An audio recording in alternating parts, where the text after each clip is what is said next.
c'est assez efficace. Après, hier, malheureusement, il n'y a pas assez. Toute l'actualité du foot, c'est avec l'équipe d'Ultimo Diez. Il n'y a pas assez de verticalité, alors qu'il pouvait en soi avec le milieu de terrain et les difficultés que Marseille avait pendant le match. Salut à tous, bienvenue dans ce nouveau numéro de l'œil d'Ultimo. On va ce soir faire un focus sur un joueur, un hommage même à un joueur qui part à la retraite en cette fin de saison, un joueur du Paris Saint-Germain, Thiago Motta. Et pour nous parler du numéro 8 parisien, j'accueille Titi. Salut Titi. Salut Corentin.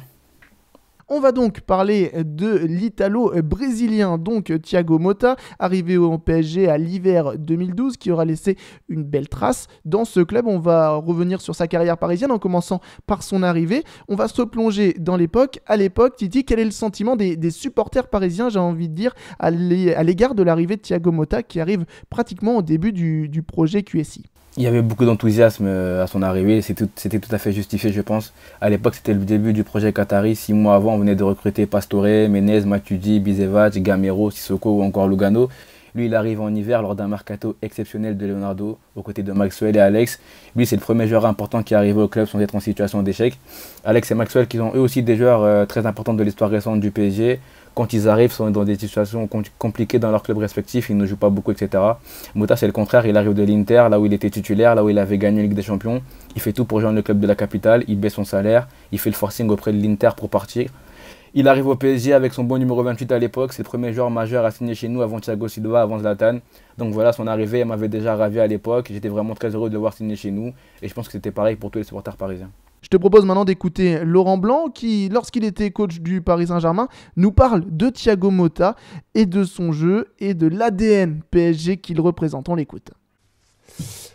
C'est l'ADN du Paris Saint-Germain et je pense que Thiago Motta est un joueur très important dans notre propre jeu, dans notre construction du jeu. Vous l'avez mis durant la saison, vous l'avez mis en porte-à-faux un petit peu durant la saison. Il a eu une saison compliquée parce que bon, il a été un petit peu blessé, mais globalement, et on fera le bilan sur chaque joueur, je pense que Thiago Motta a fait une très très bonne saison cette année. Elle n'est pas finie. Elle n'est pas finie et je pense que c'est un joueur important. Donc pour la deuxième question, je te répondrai dans quelques temps. Voilà. Un bel hommage donc du coach parisien de l'époque Laurent Blanc qui rendait hommage donc à Thiago Motta. Justement, l'importance dans le jeu, c'était quoi l'importance de Thiago Motta, Titi? On oublie très souvent que quand il est arrivé de l'Inter, il était plus numéro 8, il ne jouait pas encore devant la défense comme maintenant. À l'époque, le PSG jouait en double pivot avec Carlo Ancelotti dans un 4-4-2, même s'il avait joué devant la défense avec Carlo quand il avait mis en place son sapin de Noël. Il était déjà très important avec Ancelotti, même s'il était souvent blessé et raté un paquet de matchs. Lorsque Laurent Blanc est arrivé et a imposé son 4-3-3, ce fut encore plus marquant, je trouve, son importance dans le jeu. Comme disait Laurent Blanc, c'était l'ADN du Paris Saint-Germain, le garant de la philosophie de jeu du PSG, le cerveau de cette équipe. Son importance dans le jeu n'était pas à discuter. Il était très important dans la construction, il savait gérer le tempo du jeu parisien. À son poste de sentinelle, de milieu devant la défense, il ne se contentait pas simplement des tâches défensives de récupérateur. Il avait une vision de jeu très développée. Il savait toujours te trouver les bonnes passes, celles qui te cassent une ligne et qui font avancer et accélérer le jeu, qui permettaient des sorties de balles très propres. Je sais que c'est un joueur qui a beaucoup agacé les supporters adverses à cause de son vice, ses fautes grossières, son anti-jeu, ses insultes, sa propension à toujours être dans les embrouilles. Mais justement, un joueur comme ça, quand il est dans ton équipe, tu peux que l'aimer. Un joueur qui a du caractère, qui ne se laisse pas marcher dessus, qui a toujours une réaction lorsque ça ne va pas, qui met des coups en douce, qui est malin, rusé, etc. Moi, j'adorais quand il venait casser les couilles aux adversaires, aux arbitres. C'était ça aussi Motta. Et dans ce sens-là, j'ai toujours un petit regret sur le fait qu'il n'ait pas pu jouer le match de la fameuse remontada car il était blessé. Je pense que lui, il ne se serait pas fait autant marcher dessus, il ne se serait pas chié dessus. Il aurait trouvé des solutions pour pourrir le match, perdre du temps, casser les couilles aux adversaires et aux arbitres. Son expérience a sans doute manqué ce soir-là. On va justement écouter Rémi Garde, le coach à l'époque de l'Olympique Lyonnais, qui nous parle de son rapport avec Thiago Motta. Je suis d'accord que jouer là-bas. Jouer là. Après c'est galop, hein. C'est clair. Il n'est pas tout cadet, ça, allez, joue. C'est énervant. Voilà, comme tu le disais, un joueur qu'on aimait détester, en tout cas quand on était adversaire, Thiago Motta, qui va donc arrêter sa carrière, justement. Focus sur cette carrière parisienne. Son meilleur match, selon toi, pour Thiago Motta sous le maillot du PSG? Moi, je t'en donnerais deux. Tout d'abord, le match contre Barcelone au Camp Nou en 2013, lorsqu'on fait 1-1, mais qu'on est éliminé. Le mec, il avait raté un paquet de matchs cette saison-là, dont le match aller où on avait joué avec un milieu Beckham Matuidi, si je ne dis pas de bêtises. Il revenait de blessure, on se demandait s'il allait tenir 60 minutes et le mec sort une partie d'assaut incroyable avec son compère Verratti en double pivot.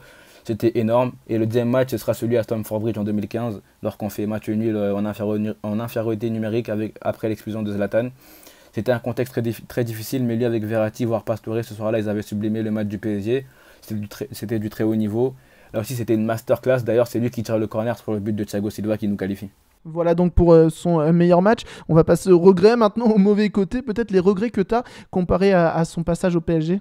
Alors, le seul regret, c'est notamment en Ligue des Champions, on aurait pu faire...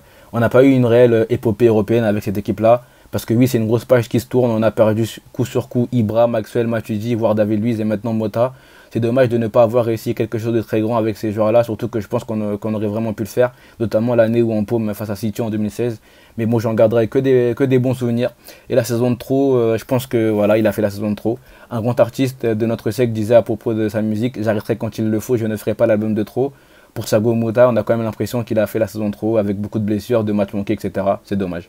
Justement, la trace qu'il va maintenant laisser au Paris Saint-Germain, nouvelle génération, j'ai envie de te dire. Il laissera une trace indélébile au PSG. Grâce à lui, on sait quel type de joueur doit évoluer au PSG devant la défense. On a vu que le PSG avait tenté d'attirer pas mal de profils pour seconder ou remplacer Mota à ce poste-là. Ils se sont tous cassés les dents, que ce soit Cabaye, Stambouli ou Krikoviak, parce que ce poste-là au PSG, il est particulier. Le PSG est une équipe qui a plus de 90% du temps la possession dans les matchs de Ligue 1. Une équipe qui rencontre quasi exclusivement des blocs bas resserrés. Il faut donc des joueurs très bons techniquement, capables de casser les lignes et de bien faire bouger le ballon comme le fut Thiago Motta. Il faut donc trouver le joueur qui sera capable de faire ça. C'est sûr que le PSG aura du mal à trouver un joueur meilleur que Mota à son prime, mais c'est en tout cas dans ce profil-là qu'il faut chercher. Ça existe, bien évidemment, il y a Busquets dans ce registre. Il y a des joueurs comme Jorginho, il y a Weigl, Paredes, voire Pjanic depuis son repositionnement au poste de 6. Mota, il a dessiné le modèle de 6 qu'il faut avoir au club. La marque qu'il laissera, elle se trouve aussi dans les joueurs déjà présents au PSG. On ne peut pas parler de Mota sans évoquer Marco Verratti qui a beaucoup appris à ses côtés. Lui, il a vraiment bénéficié de ce passage de Mota au PSG pour progresser et apprendre à ses côtés. Fut un temps, on se rappelle même qu'il avait du mal à jouer sans Mota, que ses performances étaient moins bonnes quand Mota n'était pas là. Depuis, il s'est émancipé, mais voilà, Mota, il aura permis à des joueurs comme Verratti, voire Rabiot de progresser. Plus globalement, comme l'a très bien fait remarquer le très sérieux podcast de Culture PSG, Mota il laissera une trace aussi dans le football français car il a un peu redéfini le poste de numéro 6. Avant son arrivée, le type de joueur qui jouait devant les défenses, c'était pas du tout le profil Mota. C'était plus des joueurs costauds physiquement avec une grosse activité défensive, les Lassana Djara, Loudjara, etc. Même si je plaçais un big up à Yann M'Vila et ses passes Ligue des Champions. Aujourd'hui, on voit une recrudescence des joueurs formés à ce poste de 6 avec un profil qui tend plus vers celui de Mota. Des joueurs très intéressants sur le plan technique, tactique, peut-être moins forts défensivement et moins capables de couvrir des grands espaces. Il a fait changer la vision du poste de numéro 6 en France, il l'a redéfini en mettant en avant la technique et l'intelligence de jeu. Ça restera l'un des plus grands milieux de terrain de l'histoire du PSG, son impact fut très important. Ouais, ça c'est certain. On va parler maintenant de la suite de la carrière de Thiago Motta. Il veut se reconvertir entraîneur. Le PSG lui promet même une place dès la saison prochaine, une place sûrement de numéro 1. Ça paraît quand même un peu tôt pour prendre les rênes d'une équipe. Il deviendra coach des U19. Sur ça, par contre, je suis un peu mitigé. J'aurais sans doute préféré qu'il se repose une petite année, histoire de passer ne serait-ce que ses diplômes d'entraîneur, puis qu'il revienne au club. Là, ce qui est paradoxal, c'est qu'on va lui demander de former des petits jeunes, or que lui-même, il doit être formé. Après, bon, j'espère qu'il sera là pour vraiment commencer à poser les bases de ce que sera son futur management, sa future philosophie de jeu, en tant qu'entraîneur, qu'il prendra bien le temps de mettre tout ça en place et qu'il utilisera cette expérience comme une sorte de laboratoire à ce qu'il fera plus tard. J'espère qu'il ne se met pas là juste pour prendre la place du futur entraîneur lorsqu'il sera sur le départ, mais qu'il veut vraiment travailler sur ce qu'il pourra faire plus tard, qu'il utilise ça comme un laboratoire, un petit peu comme Pep à l'époque, lorsqu'il était à Barcelone dans la deuxième équipe, si je ne dis pas de bêtises. Voilà donc pour ce bel hommage à Thiago Motta qui arrêtera sa carrière donc dans la semaine. Là, en tout cas, c'est la fin de cette saison 2017-2018. Merci beaucoup, Titi. Merci à toi, Corentin. Et à très bientôt pour un nouveau œil d'Ultimo. Salut!